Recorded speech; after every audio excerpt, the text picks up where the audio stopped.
Like, share, subscribe. Shouts out to the Lions Den community. And don't y'all forget to subscribe to the podcast show. Link will be pinned in the top of the chat. Just name the channel who can bang with us. I'll prove that you are smoking dust. GGD Media is top notch in this game, y'all. You failures only have your self to blame, y'all. Cricket TV and a weapons make you suckers cry. Why don't you close your channel, crawl into a hole and die? Shout out to those who love our movement, no, we'll never flop until you get your mouth on LGBT. We are the underground out the job. We built this whole thing by ourselves, no in y'all. Independence start with self-preservation. If you can't take care of self, then how can you build a nation, y'all? Yeah, we got that merch for the ladies and yes, we even got that merch for the babies and we got appliances and everything that you will need. We got some banging songs that make anemic haters bleed.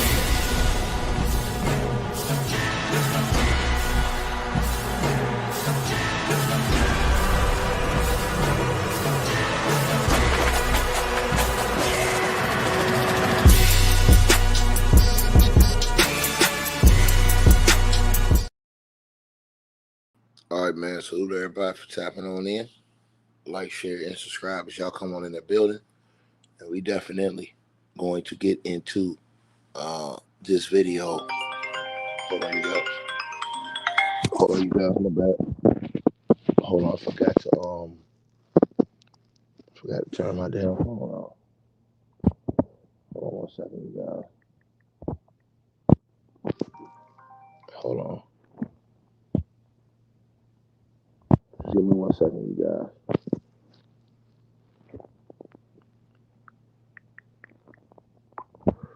My bad, y'all. My bad. All right, y'all. Here we go. So, I woke up this morning. Thank God, man, for another day. But I woke up this morning, you guys. I stayed up late last night to give y'all the information on Diddy's sentencing recommendation from the government. They filed a 164-page filing on Diddy, man. And it was scathing. And I went through as much of it as I could, skim through it. And I'm going to go through the full filing today. So you guys can see that too a little later on. But right now, I want to get to this. And that is, so the lady on the right-hand side of your screen, she wrote a letter right before Diddy was getting his bail heard. That same day he got acquitted of the Rico and the sex trafficking, right? Now, this lady on the right-hand side of your screen was on the inside. She was Sean Diddy Combs' personal chef. Her name was Chef Jordan Atkinson, right? Now, she basically went in on videos and stuff too after, the trial was over with. And a lot of people were upset with her, the chef, because they were saying, hey, you talking all this stuff now. Why you didn't go down there to that courthouse and get on the stand and help all the other people who risked their lives getting on that stand? And basically, I think she said that she was in fear of her life for going up there, and that she basically turned down the government out of fear. She basically said she said she had that much fear. Well, now she don't double back because Diddy just got the government sentencing memo where the government is asking for Diddy to serve no less than 11 1/4 years in prison. So once again, the government has asked the judge for Diddy to serve no less, at least 11.25 years in prison, right? And that's at least, they're saying, right? I've seen some people give a maximum. They didn't give a maximum. They only said at least, right? 11 point something years, 11.25 years. So now you have a situation. The letters came out, the impact letters, right, which go to the judge before the judge makes his decision. The judge still has not decided on whether or not Diddy will get an acquittal, or whether Diddy will get a new trial, or whether Diddy will go to sentencing. Diddy's lawyers seem to think they're going right to sentencing, right? But now it has gotten even more fierce, because this morning I saw online heavy criticism. Heavy criticism. You said what's 1.25, 1/4? So like 0.25 is like a quarter of a year, right? So if a year is 12 months, they're asking basically for 11 years and 3 months in prison, at least for Diddy. That's the least they want, 11 years and 3 months. Now, let me get back to this, because this is very important that everybody understand where I'm coming from with this. So now, I woke up this morning to see that this chef is once again getting ripped by some people online for not going and testifying and helping the people that they claim risk their lives up there during this trial, because now she has came out and written a letter to the judge again. And in this letter is absolutely scathing with the allegations. Scathing with the allegations, and so on and so forth. Now let's get to this. So the chef Jordan, right, who said that she was afraid for her life, and that's the reason why she didn't go testify, and that, she basically went in saying Diddy was a monster and all this other stuff. She witnessed it, and that he abused her too as a chef. She says, "My name is Chef Jordan Shaitan Atkinson. I was Sean Combs' personal chef from the summer of 2007 through the spring of 2010. During my time, I can say that I was extremely overworked, underpaid, mentally abused, exploited, and at one point, I was assaulted by Sean Combs. Not only was I exploited by Sean Combs, I was exploited by his HR executive staff. Throughout my time there, they would constantly manipulate me into silence and staying in my position by saying they would get help to ensure I had days off. There was also a time in which they told me to spearhead the creation of Ciroc flavors. I was the one who chose, sampled, and tweaked the flavors throughout their inception, for which I was never compensated for.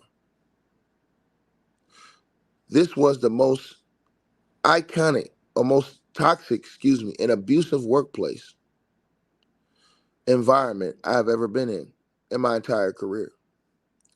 It has been extremely traumatizing to relive all of this. It was hard to live through the first time around in my mid-20s. Now I'm in my 40s. A lot of things I was too young and naive to understand. But the reality of it all is cemented in my mind now. I have spent the past year and a half in a constant fight mode, and I am currently trying to heal and repair all the damage. There was also a time in which Sean Combs threatened my life to keep me silent about his abuse towards Cassie Ventura Fine. I have a journal from this time that I never read until Cassie's case came out in November of 2023. And it was like opening a Pandora's box, reading what my 20-year-old self endured. Now, let me stop right here. This ain't even the iceberg of what she accused Diddy of. But people are so upset with her because she didn't get on the stand like she was supposed to, because she was subpoenaed and did not go get on that stand. So people are so upset that she didn't get on the stand. Think about what I just said right now. They are irate with this woman because they're saying, well, why in the hell you coming out saying something now when you didn't go get on that stand? That's what some people are saying online, right? Now, some people understand that this woman was in real fear and that when she saw that Diddy got off, now, like, everything's exploding her, like, she's just letting it all out. But people are saying you should have went and did that at the trial. That could have helped all the other people that risked their lives, right? But I go on because this is what she is saying to the judge right now before Diddy's supposed sentencing on Friday. She says, I was there to witness the start of Sean Combs and Cassie's relationship. This has been extremely traumatizing time in my life. And to the person who says, when you so broke and need a bag, the chef ain't broke. She not suing Diddy. So you said eat heavenly cupcakes forever. You said when you so broke and need a bag, she's one of the ones that's not suing Diddy. She didn't want anything to do with this. What the hell is you talking about? She didn't testify against Diddy during the trial. She's not suing Diddy and asking him for money or any of this. So when you say she's broke and need a bag, how could you say that to a person who didn't sue Diddy for money? He beat their ass, according to her. Make it make sense. Let me say this. Let me say this to you again. Eat her. You said, what's the letter for that? No. You said she's thirsty for a bag. The fuck you mean she's thirsty for a bag? What you mean? What do you mean she's thirsty for a bag? Is she suing Diddy? No. Shut the fuck up. Shut your ass up. What the fuck? What is you talking about? She thirsty for a bag and she ain't even suing this nigga. She ain't filed no lawsuit against this nigga the whole time. When the feds came and demanded that she show up at trial, she risked her freedom and ducked the feds because she was so afraid. So what are you talking about? You dust bucket?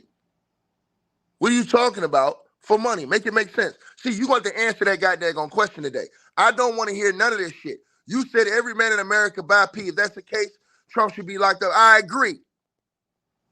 Now what you saying?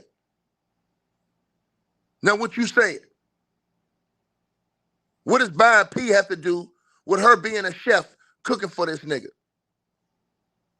Huh? You said everybody else showed up. You a fucking lie. They didn't show up. Jane Doe didn't. Gina didn't show up. You piece of shit. You want me to keep cooking your stupid ass? You a goddamn fool. You blocked. You ignorant scum of the living, funkin', stinking earth. Get your ass out my channel, and your cupcakes ain't heavily. They going straight to hell with you. The hell is wrong with you? You gonna come up in here and say this woman doing this for money, and she ain't even sued this nigga. She ain't even asked for money. And she was so afraid, she ducked the feds when the feds threatened her and told her she had to come testify. What the hell is you talking about? This is the scum they have walking around this earth. This is the scum they have walking around planet Earth. Scumbag. This woman ain't had nothing to do with the freak-offs. She ain't had nothing to do with paying P. None of this shit. She was a chef that got her ass whooped. What the hell is wrong with black folks?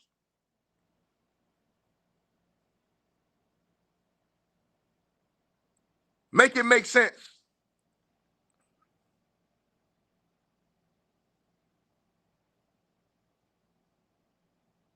Something wrong with these people. So everybody that said somebody had motives, if she would have testified, her testimony would have went a long way because she never sued Diddy. She never looked for any financial compensation against Diddy.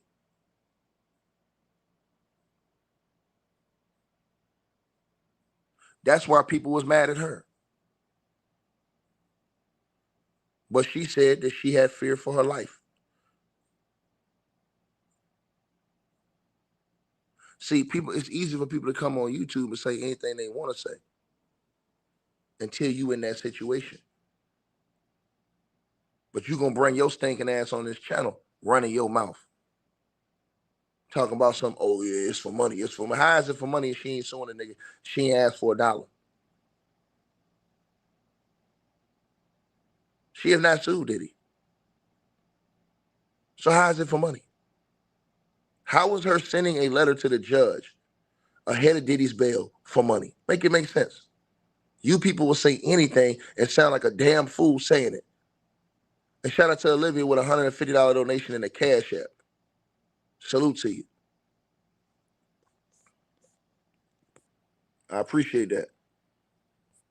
Also, shout out to Daphne Johnson with a donation in the Cash App as well. Salute to you. People gonna sit in here and come in here running your rabbit ass mouth to me this morning. Man, you better stop playing with me, man. I'm not one of these little Rudy Poos running around here. That's not how I operate. See, I understand one thing that a lot of people will never understand and see. This woman right here on the right-hand side of your screen could be your sister. That could be your mother. That could be your auntie. That could be your daughter. Nigga. Black, beautiful sister. Wasn't about no freaking off. She had no issue with no freak off. She was a chef doing a real goddamn job. And a lot of you people are inhumane. Right?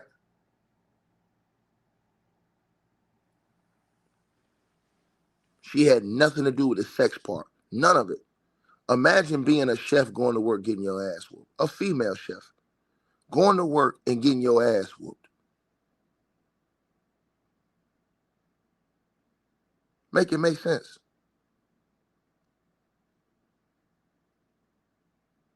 Y'all sad, man.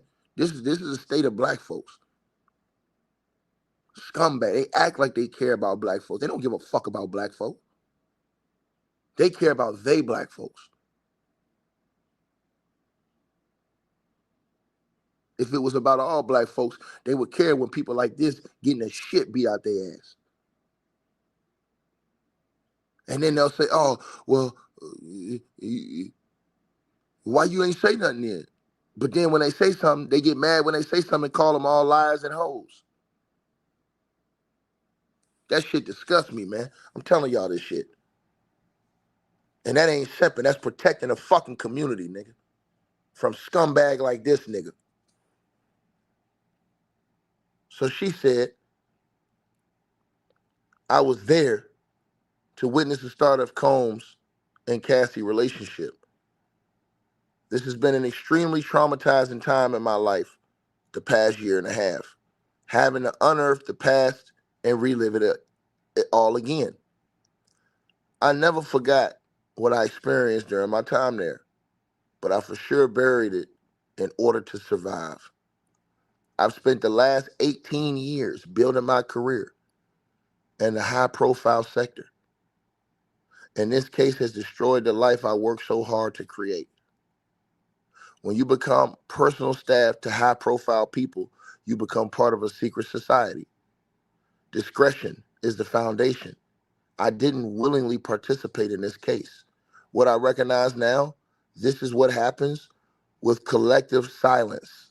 My silence gave Sean Combs the space and time to grow into a more violent criminal, she said.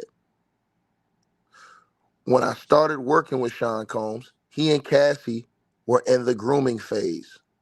That was what it was in my eyes. She was 19, he was 36. There were lavish dinners, shopping sprees, etc., all in the guise of creating a new artist. Sean was working her down, like men with money do. I was there in Miami when their working relationship turned romantic. During that weekend, I saw Cassie provided copious amounts of drugs.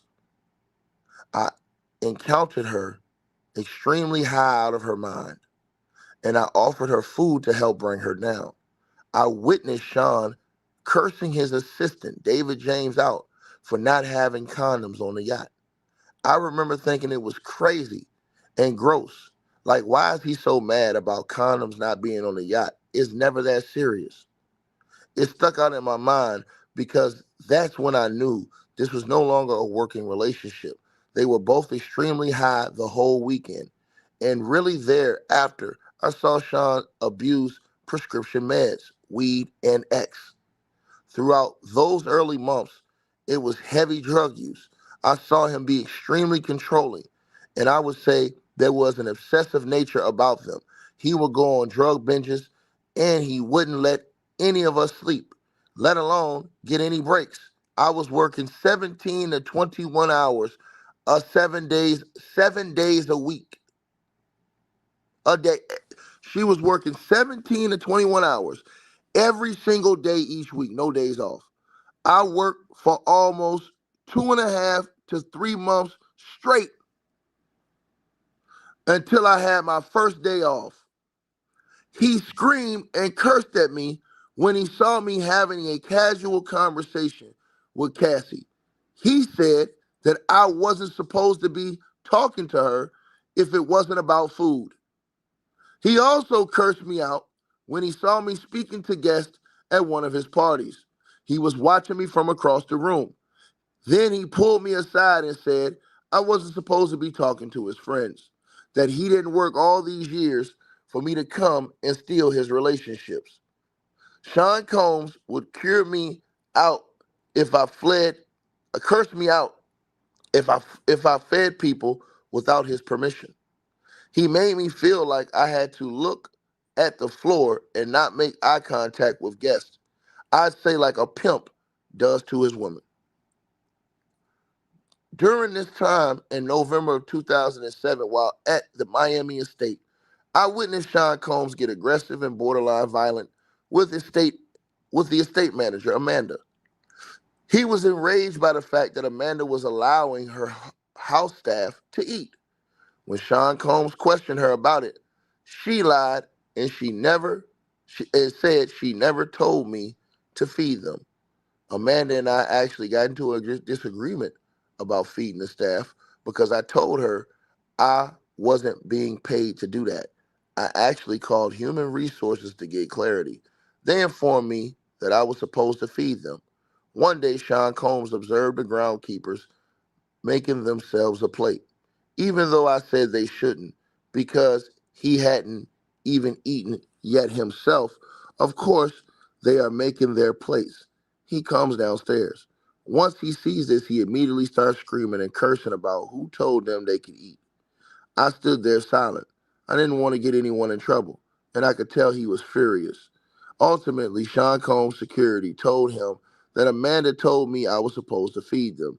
Sean Combs then called Amanda and I into the kitchen. He started screaming and cursing at Amanda, saying, "Why is she lying? Why is she telling me to feed her staff?" Ultimately, as he is screaming, he gets up, throws a water bottle across the room, saying, "I'm the motherfucking king, and you are lying to my fucking face right now." Amanda was saying she told me only to provide leftovers to the staff. I told her to just tell him the truth. Once he threw the water bottle, I got up and called Dia and Human Resources. I used the phone where he couldn't see me. I asked Dia what I should do, because I thought he might hit Amanda. I was instructed to get security to separate them, which I did, all while leaving the phone down on a ledge so Dia could hear everything. Amanda resigned not long after that incident. I believe it fractured their working relationship. Amanda and I never recovered. She blamed me for that incident. Soon after this trip, my hair started falling out. I was having anxiety attacks with heart palpitations. I asked the human resources if they could rush my benefits through because I needed to see a doctor. I was diagnosed with stress-induced alopecia and extreme anxiety attacks. I was prescribed Zoloft. Throughout this time, I was constantly calling the office, asking for help, and begging for off days.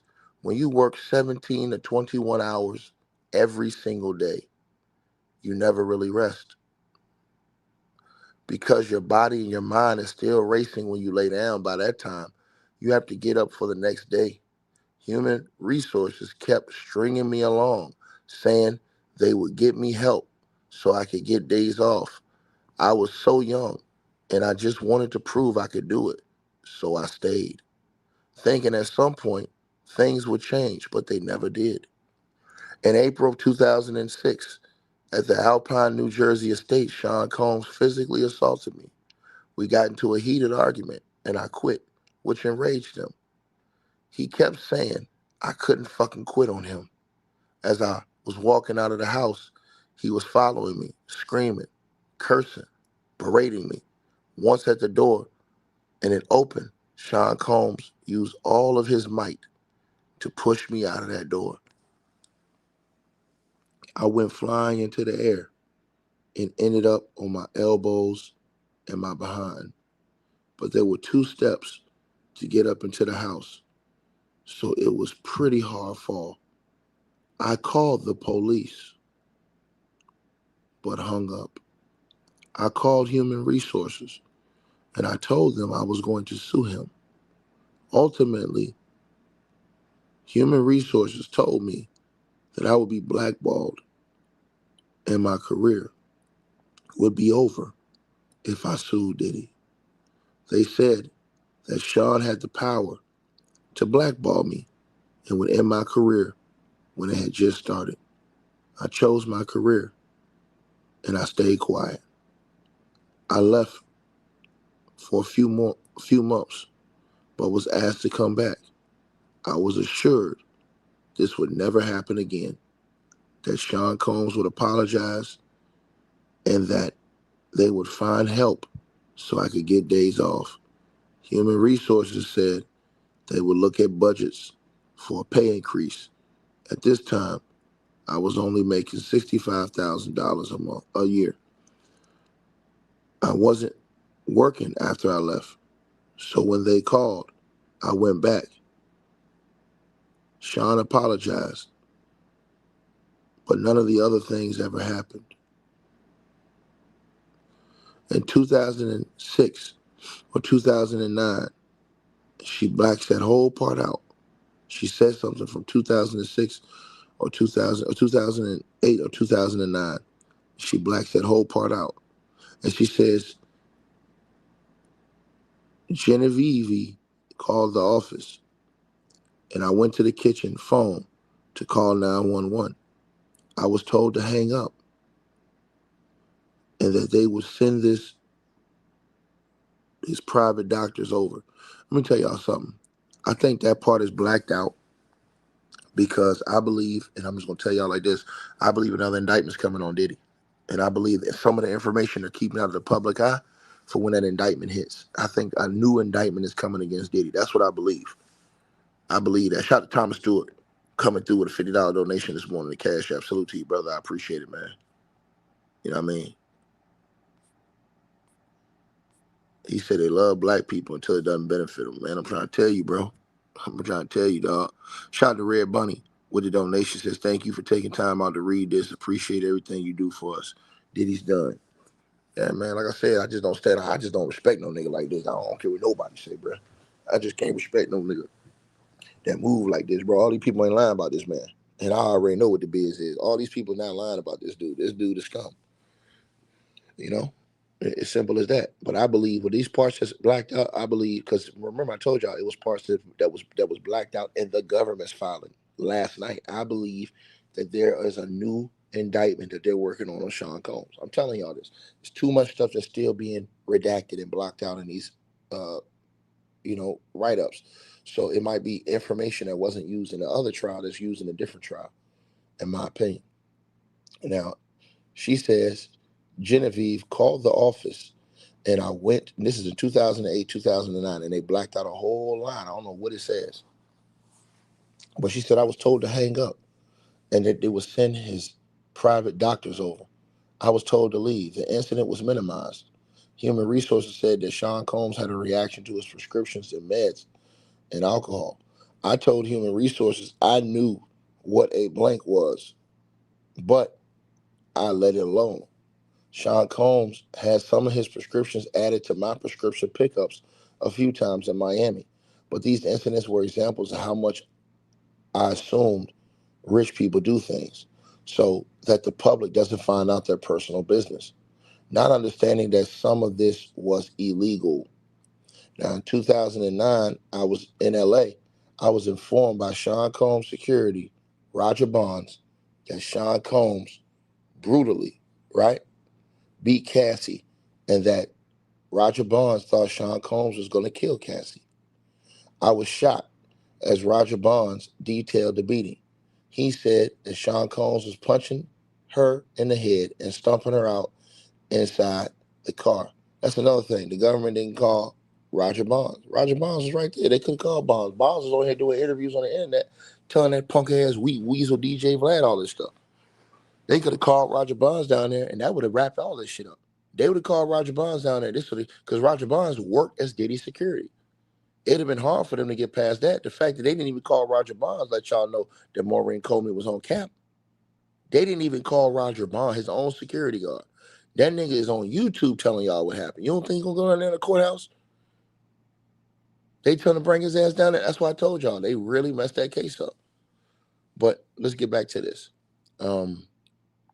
She says, I was shocked as Roger Bonds detailed the beating.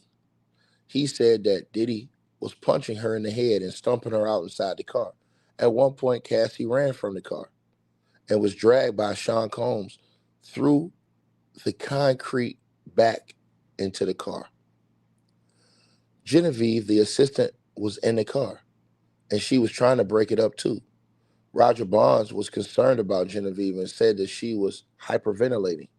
Roger Bonds asked me to check on Genevieve. When I went to check on Jen, she acted like she didn't know what I was talking about, so I left it alone, and I went back to my post in the kitchen.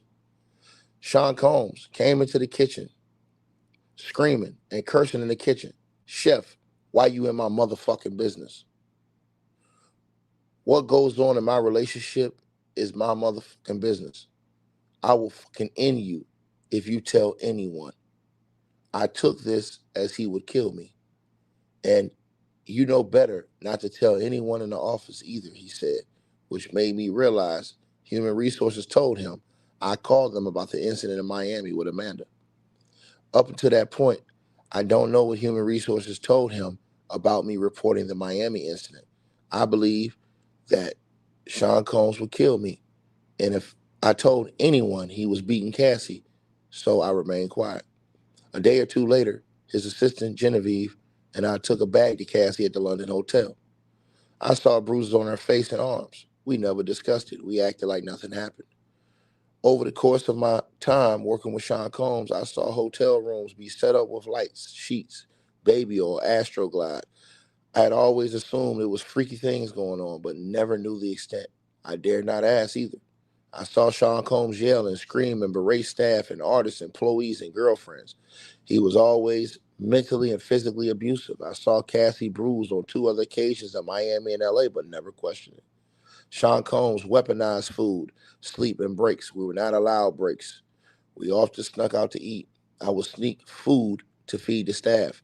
I would get cursed out if I asked to go home for the day. I wasn't allowed to leave for the day unless he said I could. As I type this, my heart breaks for the younger version of myself. I saw Sean Combs create drug-fueled environments for artists, executives, and his girlfriends. I saw the aftermath of sex binges in New York City, New Jersey, Miami, and LA, and in the Hamptons. I believe that the heavy drug use was coercion. In order for him to get his way with the participants, he was using drugs with Cassie on day 1 of their consumption. On their consummation. She says, I'm not sure you could ever be a willing participant under those circumstances. The drugs was far beyond recreational. Sean Combs was having a sexual relationship with, and it blacks this all out. I don't know who she said he was having a sexual relationship with, but it says, which to me was an added layer of control someone in her innermost circle keeping tabs on her, and also keeping secrets from her, weaponizing her most coveted friendship. I'm not sure Cassie ever knew about this betrayal. So Diddy was fucking somebody else, according to this girl that was close to Cassie, that was supposed to be helping Cassie, but really feeding Diddy information about Cassie. That's what the chef Jordan is accusing. She says, over the years, I witnessed all of his assistants break down, and they each started abusing drugs and or alcohol in order to get through the workday. David started using drugs. She blacked this all out. Genevieve, I'm not sure, but after the 2009 beating in LA, and she blacked that out. And she says she left not long after. I would binge drink when I was told I was off and smoke weed to calm my nerves. My therapist would say I was self-medicating with the weed. On March the 20th, 2024, the Fed showed up at my door in Atlanta, Georgia. I was terrified, and I refused to speak to them without a lawyer present. I was served with a grand jury subpoena before they left my home. By April the 4th, Sean Combs knew I was contacted by the feds. Even though I had not testified yet, this terrified me. By April the 11th, Sean Combs' lawyer, Aaron Dyer, left a voicemail stating that they knew I was contacted by law enforcement and that Sean Combs wanted to offer to cover my legal fees. I did not respond immediately. I called my lawyers. They instructed me to disregard it. They said they would send out a cease and desist. On April the 15th, Aaron Dyer, Diddy's lawyer at that time, texted me about the voicemail and stated in the text that they knew I was contacted and reiterated that Sean Combs wanted to cover my legal fees. I was extremely terrified because how did Sean Combs even know I was contacted? Now I didn't trust him or the government. I didn't know what was going on. I felt like my life was in danger. On April the 17th, 18th, my Cadillac was broken into. My alarm system was tripped up. All of the personal identifying paperwork in my glove compartment was taken out and neatly placed on the passenger side seat. All the contents in the middle console, which had a knife and jewelry, which were also laid out. The only thing stolen was my dog bag. My dog is like my child. I took this as witness tampering and intimidation. In my mind, this was a clear threat. I called the police and filed a police report. I stated that the feds were at my house 2 weeks prior, that I believe this was intimidation because the person at the center of the case didn't want me talking. I don't have proof that this was Sean Combs doing, but I firmly believe it was him. He was sending me a message letting me know how easy it was to touch me if he wanted to. By this time, I was being asked for months to be a part of a documentary about Sean Combs. And I kept declining. I decided after Sean Combs made contact with me through his lawyers that I would do the documentary as a form of protection for myself in case anything more happened to me. I wanted it on the record that he assaulted me and that I knew of the brutal 2009 assault of Cassie Ventura Fine, which is detailed on page 14 of her lawsuit against him. Sean Combs never denied that 2009 assault. He just threatened to end me, to keep me silent. I took that as he would kill me. I accepted that he might have me killed for my participation in the documentary. Even now, I believe he could have killed me. After 2016 brutal beating of Cassie was released, I realized that our collective silence only emboldened Diddy. He didn't get help. He didn't stop. He just got worse. The fact of the matter is that Sean Combs is an abusive maniac. He doesn't just physically, mentally, financially abuse and exploit his girlfriends, but he does this to his staff as well. He has spent decades abusing almost everyone around him unchecked. So many of us just want to create our dream careers. And Sean Combs had us living a nightmare. Reliving all this has been extremely traumatic. Seeing him essentially get off of the most serious offenses is terrifying. This was a miscarriage of justice, in my opinion. For him to now say, upon his release, he wants to become a domestic violence counselor is truly sick.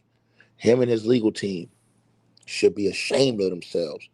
This PR media tour his legal team has taken just further proves how much Sean Combs believes himself to be above the law and that he has no remorse for the harm he has caused any of us. And she blacked out this entire part. Cassie said that he R-worded her. Mia said that he R-worded her. I believe he is a serial R-wordist. We were both supposed to testify, but ultimately removed at the last minute. Sean Combs likes to weaponize fatherhood, his children, Kim Porter, when in reality, and she blanked that all out. They blacked that part out too. I don't know what they put on that part. That part is crazy. It says where were his kids when he was being a menace to society all these years. Sean Combs is a billionaire, not a street level pimp. He chose to use drugs to coerce women to becoming his own personal sex slaves. He used those recorded sexual escapades to hold their heads, to keep them in check. He used his staff to get drugs to facilitate, to cover up crimes. He kidnapped Capricorn Clark at gunpoint. He was going to kill Kid Cudi. These things really happened. It's sick how it's all been minimized. Nothing about what any of us endured was normal. The Rico was there the entire time. Sean Combs got away with it. Instead of being satisfied, he essentially got off. He chose to let his ego keep him driving instead of being thankful. And he and his team have decided to make a mockery out of all his victims of the judicial system. Man, oh man, oh man. It is for these reasons I believe Sean Combs should get the maximum sentence available. I don't believe he can ever be rehabilitated. He is a master manipulator. I don't think he should be allowed to live in New York, New Jersey, LA, or Miami. He should have to relocate to the middle of nowhere, far away from places he preyed on and harmed so many people. Not only do I fear for my safety, I fear for all the witnesses that participated in this case. I know Sean Combs to be a very dangerous and spiteful man with a long memory and a penchant for payback. Thank you for your time and consideration, Jordan Shatan Atkinson. Now, she presented this, and then you had even more piling, and I'm talking about absolute top rope type shit as we go to this one right here. And this one right here was crazy work. And shout out to Miss M. She says, with the donation, she says, man, he must be put away for this forever. Yeah, man, it's just sad, man. It really is. Darius Jenkins, salute to you. In the Cash App, man, with a $40 donation, brother. Salute to you, man. And he said Diddy's an evil dude, bro. Hey, man, bro, listen, man. I be trying to tell cats, man. I don't know why niggas be capping, but it is what it is, man. You know what I'm saying, bro? I can only stand in what I know and I believe, man. And I don't believe in no punk, weak weasel like this nigga right here. You know what I mean? It is what it is. But so I told y'all that stylist came out, Deonte Nash. And this is what he said. He said, thank you for the opportunity to share these thoughts to the judge. He says, I write with great respect to the court and the difficult decisions it must weigh. Mr. Combs' attempt to secure release before a scheduled sentencing hearing demonstrates a troubling lack of accountability and a continued pattern of manipulation. The charges he was convicted of, including violations of the Mann Act, are not minor. They reflect serious, deeply disturbing conduct involving the coercion and transportation of individuals for illegal sexual activity. The thought that Mr. Combs does not believe he deserves jail time is both disturbing and frightening. It underscores the depth of his lack of accountability and the danger he poses.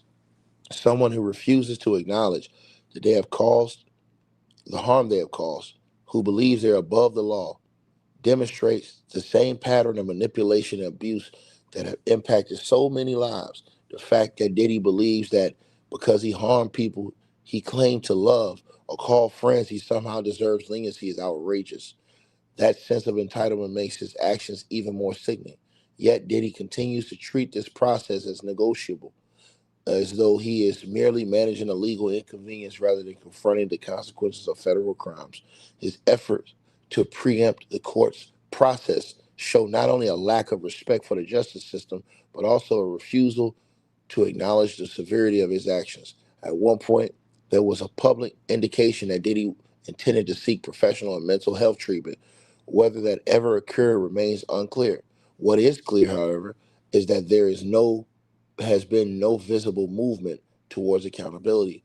Rather than allow the legal process to proceed in good faith, he is focused on tactical maneuvers meant to bypass scrutiny and maintain control, soliciting letters of support, crafting PR statements, and attempting to manipulate public sentiment. His plan to escape accountability has been in motion from the very start. His violence has not been limited to private encounters, from orchestrated free calls to assaults on staff and strangers. His behavior has left a long trail of victims, many of whom still live in fear. Some of the worst abuse was inflicted on people he claimed to love. This is not the story of one or two isolated incidents. This is a story of hundreds, possibly thousands of people whose lives were been scarred by his unchecked power and brutality. Mr. Combs must also refrain from comparing his crimes to those of others. His conduct stands on its own and has set a new legal cultural precedent. This is not about relative wrongdoing. It's about individual accountability for a decades long pattern of abuse. There's so many reasons why Diddy should serve an appropriate sentence. Psychological impact on the victims. His release will re-traumatize survivors, many of whom remain in hiding for their safety. The court has a duty to uphold justice, to protect those speaking out, influence over potential co-conspirators. Release would allow him to coordinate with uncharged associates and retaliate to construct false narratives. No remorse or accountability. To date, he has not shown any genuine remorse or carefully crafted statements issued under legal pressure. This lack of accountability should weigh heavily against any request for release and public safety concerns. The allegations include violent physical abuse, death threats, and intimidation. His release will endanger survivors and the public at large. Beyond legal concerns, I want the court to understand the very real lived impact of Diddy's abuse. This man harassed everyone around us, including friends and business associates, so relentlessly that people no longer wanted to work with us or even spend time with us. We were ashamed to leave the house. The balcony he hung banner from, a place that once offered peace, became a site of terror. The home he held me in against my will was my own. The keys and the phone he stole were possessions I earned through years of hard work. He robbed me not only of safety, but of dignity. His reach was suffocating. He caused lasting damage to the lives and careers of nearly everyone in his inner circle, past, present, and likely future. Some compiled willingly, many more felt coerced. He taunted victims through songs and contradicted the truth, creating false narratives that could never safely be challenged because of the fear he instilled. He pursued Cassie through her friends, despite both of us telling him she wanted no contact, and tried to manipulate situations by offering favors if I helped deliver her to him. He was openly declared to his victims that he does not respect or care about the legal system. If he does not respect the court should not extend him any leniency. I do not I do this not just for myself, But for every mother, every father, every child, every grandparent, sister, brother, boyfriend, husband, wife, friend, artist, intern, employee, and assistant who sacrificed for a man who only abused them in return. I have watched people take trains, move across the country, leave their families, and dedicate themselves fully only to be mistreated, exploited, and silenced. Some of these same people have even left the entertainment industry entirely because of Diddy's actions.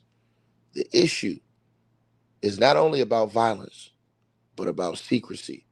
Many of us were abused precisely because Diddy wanted to hold us or wanted us to hold his secrets to maintain his reputation. The truth is that Diddy never respected those who worked closest with him. He rummaged through our lives while publicly pretending to suffer through hard times. He refuses to take responsibility privately or publicly.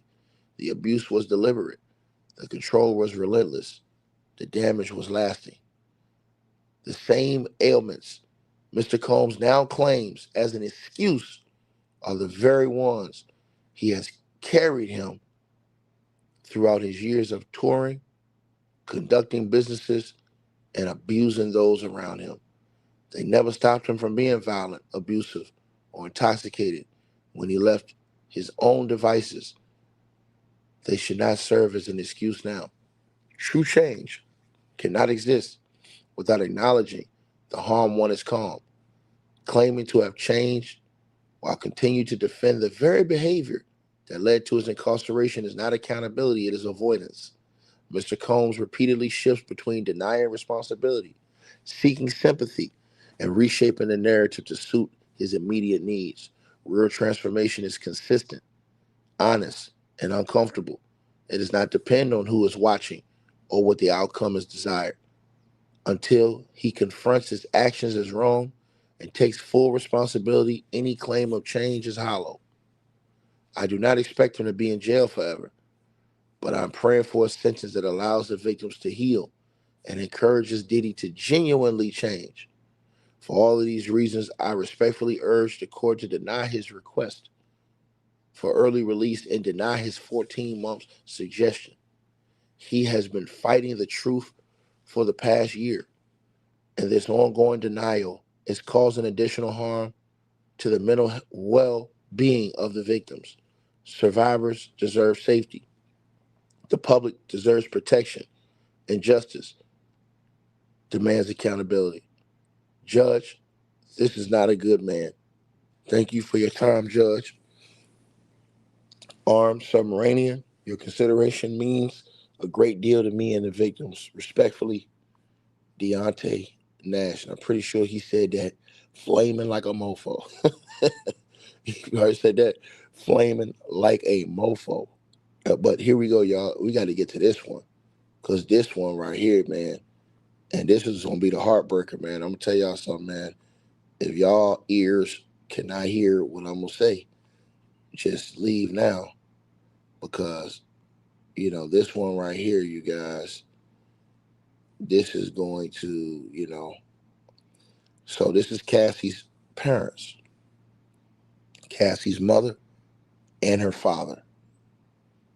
They kept it simple. They said, Dear Judge, we are writing you as extremely concerned parents regarding the upcoming sentencing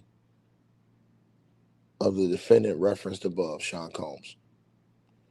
We have read many online reports that state that months are being suggested for his punishment sentence, as opposed to the many years we feel he deserves. 11 years is the length of time of his horrific nightmare lasted. During that time, our daughter was beaten repeatedly and exposed to harmful and copious amount of drugs. She was held like a prisoner, kidnapping, by the defendant when her face told the story of a beating. She was coerced to perform sexual acts with strangers, prostitutes, for the defendant's own sexual gratification. None of the sexual acts were consensual, as there is no consent in a domestic violence relationship. There was always the threat of violence. Everything she did with, for, and because of this defendant was self-preservation. She was, in actual fact, brutalized by Diddy's power and depravity.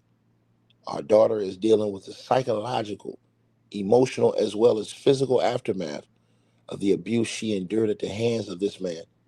She will be left to deal with the trauma of his abuse far beyond a 27-month sentence with time served as suggested by his attorneys at first. We believe that the charges that the defendant was convicted of are not only federal crimes, but they're severe violations of human self-worth and freedom. Clearly a vile abuse of power, coupled with an immense disregard for human life. To sentence lightly in this case that involves such a vicious abuses of our daughter's body, safety, and dignity is to dismiss her very existence. To sentence lightly would also send a dangerous message. A sentence that is handed down in months instead of years sends a message that such a repulsive behavior can happen without meaningful consequence. In closing, we, as her parents, urge you to deliver a sentence that appropriately reflects the severity and depravity of the abuse, um, the breach of trust, and the suffering that our daughter experienced. The justice system must be a place where the voices of those who have endured sexual and physical abuse are heard, believed, and honored with appropriate accountability. Thank you for your time and your consideration. Cassie's parents signed off on that. Um, Shout out to let me see who's this. Hold on. Why this shit just went off my screen? Oh, okay. Michelle Ritchie, salute to you in the cash app coming through. $100 donation today. I appreciate it. Much love to you. And she said Diddy is a demon ticket. Yeah, I already know. You ain't got to tell me. I already know what time it is. So, you guys, here is the one that y'all been waiting on right here. And, I'm going to leave it at this for right now. And this is Cassie. So Cassie tells the judge before Diddy's sentencing, I've been in a cycle of thought and then overthought of writing this letter to you.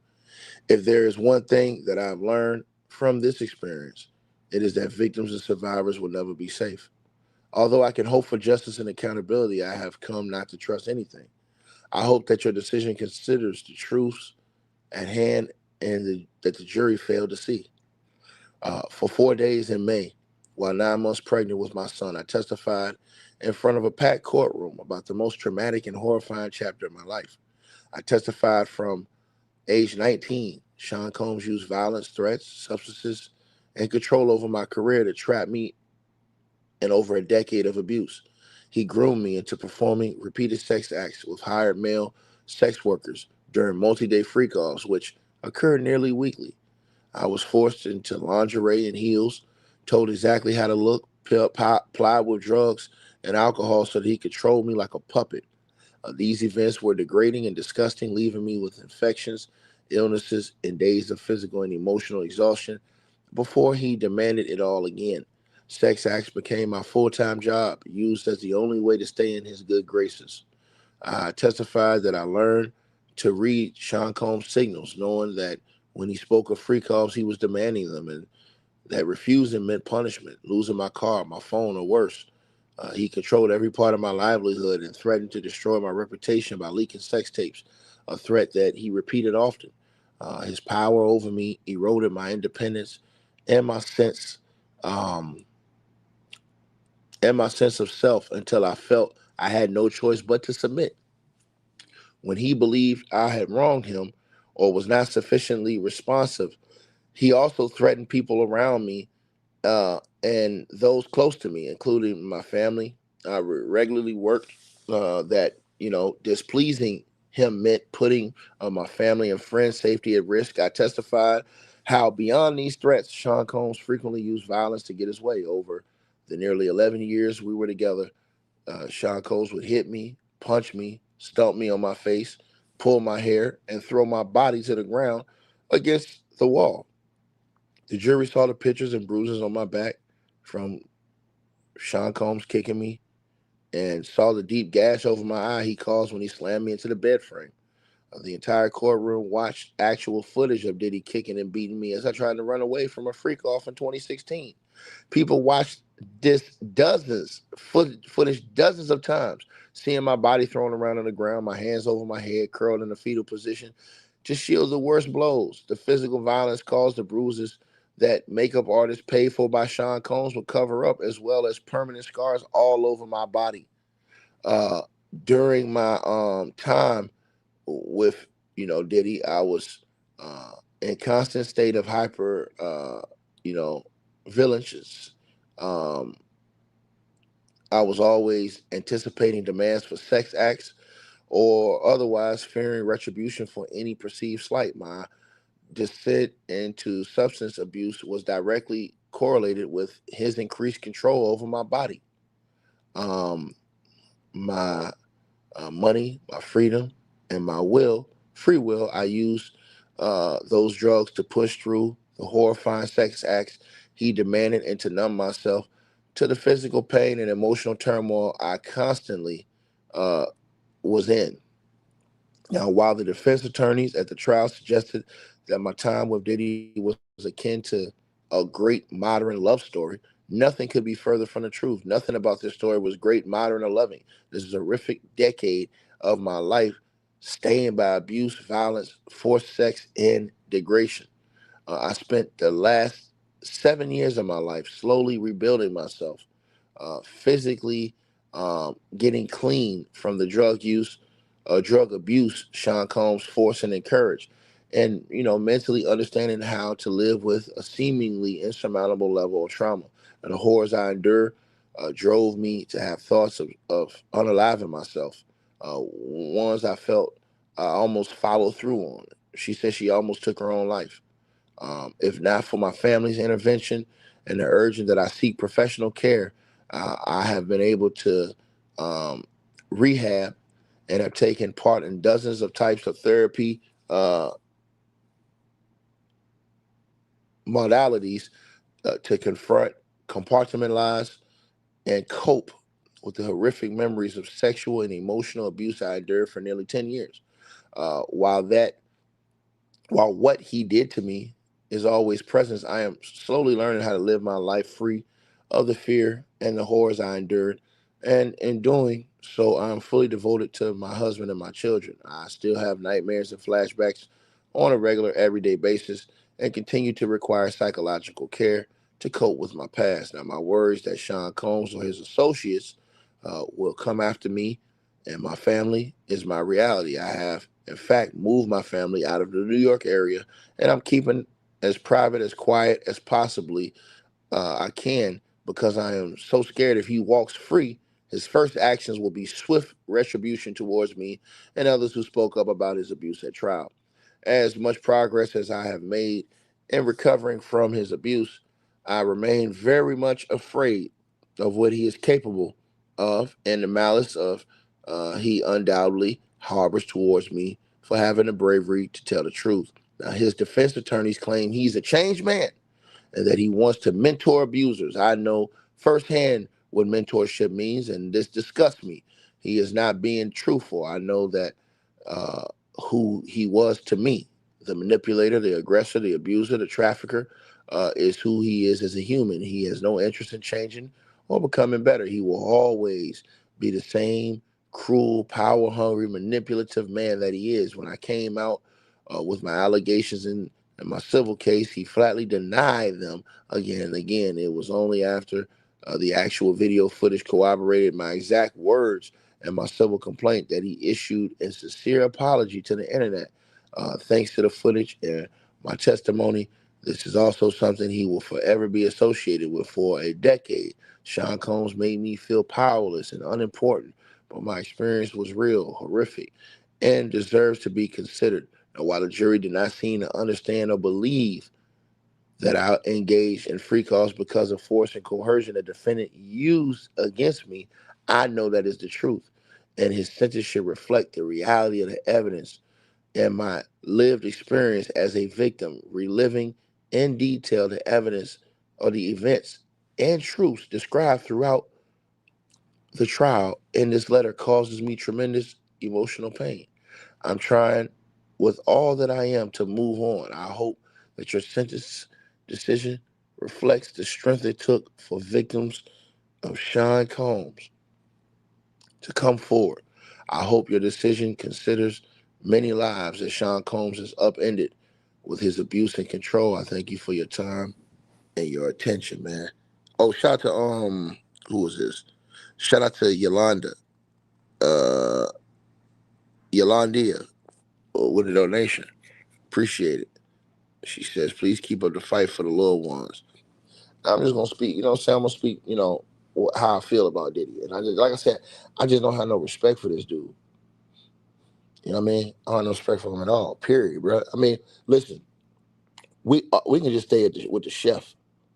You know what I'm saying? We could just stay with the chef. Point blank. Period. Um, the chef story alone, you being a worker and getting your ass. Imagine you not even being involved with none of the sex stuff. Remember, because this is the thing that people try to say, oh, these are all hoes. These, you know what I'm saying? These chicks is hoes. They all was, you know what I'm saying, doing this. You know, this chick ain't had nothing to do with none of that sex stuff. She was a cook. Imagine being a cook, getting no days off, getting your ass beat, verbally, physically abused on a regular basis, and threatened by a dude who's a damn near billionaire. Make it make sense. And you in your 20s. And you starting your career as a professional chef. A nigga telling you when you can and can't eat, when you can and can't sleep. People out here walking around here like Count Draculas because they can't sleep. That shit don't make no sense, dog. At all. Shout out to Trinity coming through with a $100 donation in the Cash App. Salute to you. And she says, keep fighting the good fight ticket. I'm just going to tell the truth. I wouldn't give a damn if it was Diddy, who else it was. Anybody like this don't deserve to be free. I'm just being honest with y'all. I'm going to keep it real, man. Like I said before, I can just stop right here with this lady. So she didn't sue the nigga. She was so scared she didn't even take her ass up there and go to the trial and testify against him. But you got people that came up in the comments talking about something. A person come up in here talk, and your name's supposed to be heavenly. Ain't nothing heavenly about your ass. You a devilish. You will sit up here talking about something. Yeah, I mean, yeah, they doing this for the money. What the fuck you mean for the money? Yes, and I'm gonna drop the F-bomb on your ass. Cause you stink. Point blank, period.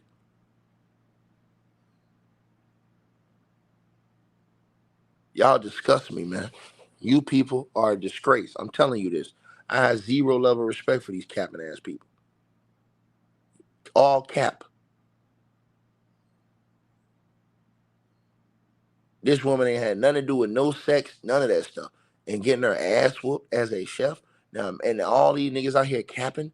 And imagine if that was your sister, nigga. You would want niggas to speak up on that, nigga.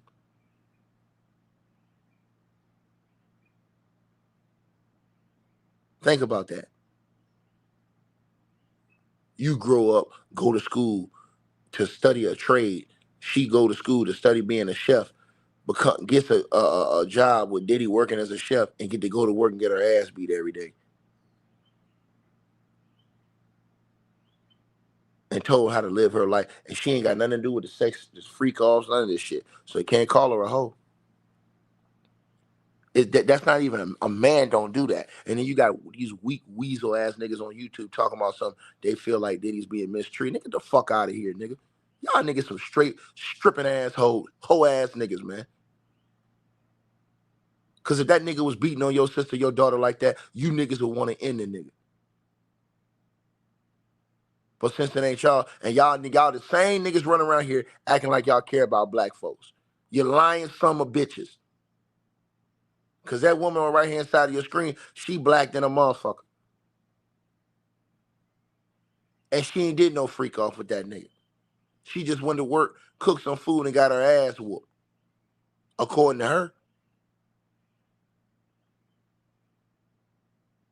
Got berated and cussed out. Nigga gotta have some goddamn common human fucking decency, my nigga.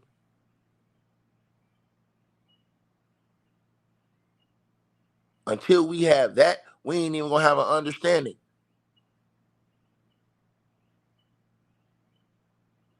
I'm telling y'all this. Woman says she out here working 17 to 21 hours a day every single day, went damn near two and a half to 3 months straight without one day off. Getting 3 to 4 hours of sleep.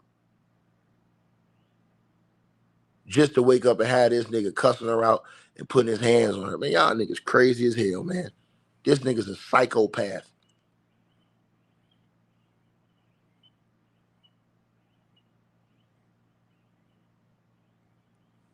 And it ain't just Diddy. He ain't the only one that's out here like this. A lot of these demons out here that don't look like Diddy.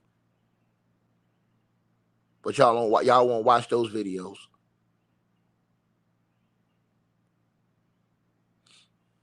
Y'all praise them dudes and get them dudes a pass because it's all about who you like. It's all about who y'all like. So you can run around here and say you grab them by the pussy, and if you like that person, that don't mean nothing. That's just locker room talk. You niggas is hoes to me.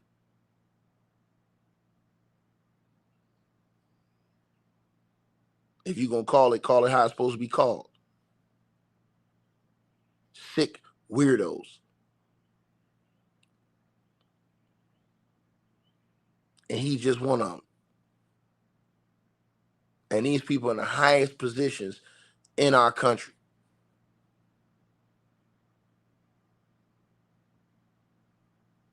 Absolutely disgusting. You got all these people accusing these same type of dudes of the same type of shit. But everybody want to call all them other people liars. Nah, I'm sorry. I'm not finna do it.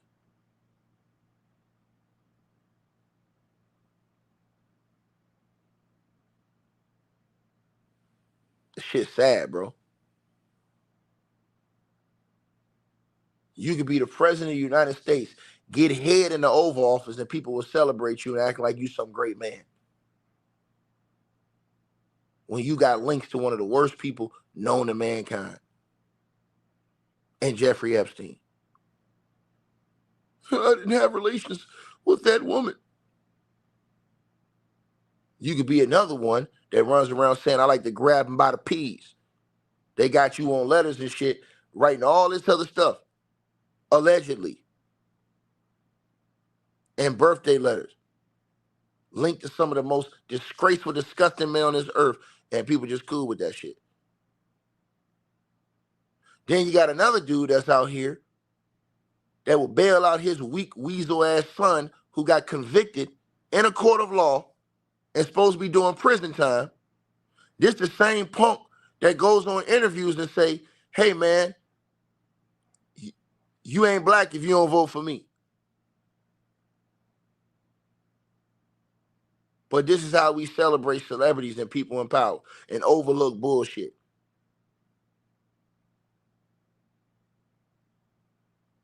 I told you, I don't respect none of these punks. You can't be a real man and walk with some type of fucking dignity and just self-common decency, my nigga. That's it.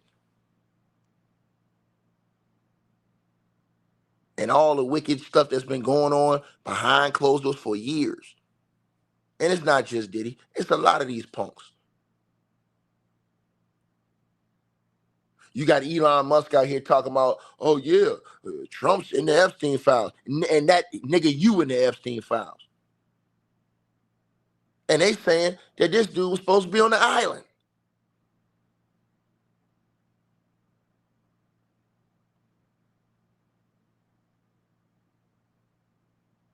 Make it make sense.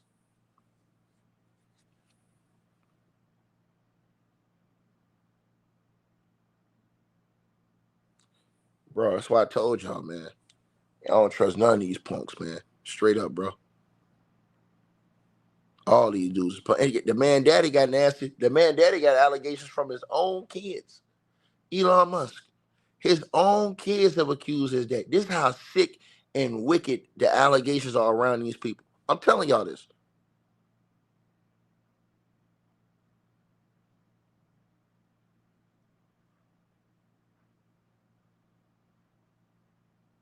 It takes a strong person to go through all. Don't y'all know? Let me tell y'all something. I go, all my homies. I'm in a minority by myself on this situation. Motherfuckers might not never speak to me again after I did shit. It is what it is because I know I'm standing on truth. I know that a piece of shit can't just walk around here beating up on people, getting away with this shit. Because if it was, and I'm going to say it again, and this is why I tell y'all, this fake pro-black shit going on, that shit is fake as fuck. And I'm going to tell you why. If this was George Zimmerman beating up on this black woman on y'all screen, all them niggas, they wouldn't give a fuck what that nigga was jammed up on. They want that nigga to do the max. But when it's Diddy, nigga, we got to bite our tongue, make excuses, call all these chicks hoes. Man, I ain't with that shit, man.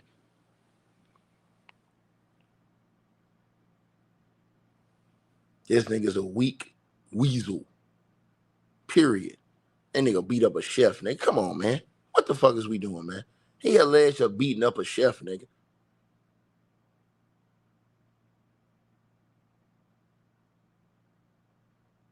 People around you can't even work. Hooting, hollering, screaming at grown people.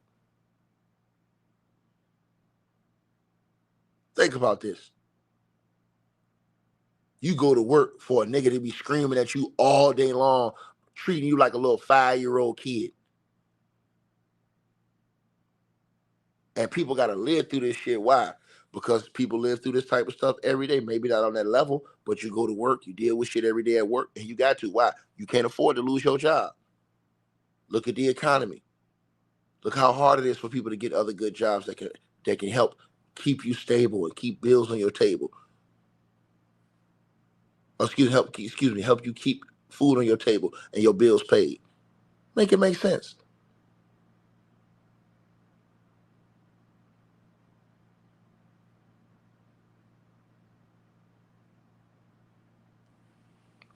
Again, man. And that's why I said to these people, don't y'all know y'all going, man, listen, man. I'm just saying, bro. Ain't nobody on this earth perfect. Nobody perfect. But the type of shit this nigga is on. Bro, come on, man. And like I said, to hear these niggas, man, this shit just don't make no sense to me, bro. It don't make no sense to me, man. Diddy being mistreated. Mistreated. Okay. All right. Y'all must not have been listening to his artists the last 25 years.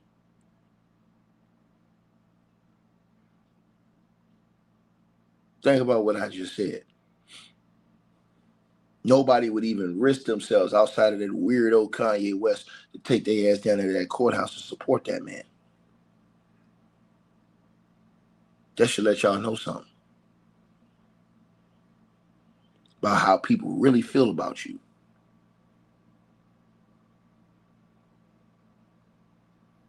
Think about what I said. Because see, when people really love you and they care about you and they think you're a great person, they're going to stand tall for you. They're going to stand tall for you.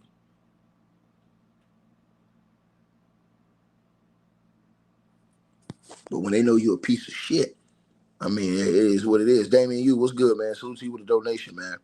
He said, speak on the ticket. Too often integrity exists only as a convenient word on our lips rather than discipline woven into our actions of daily choice. I'm just telling you, man.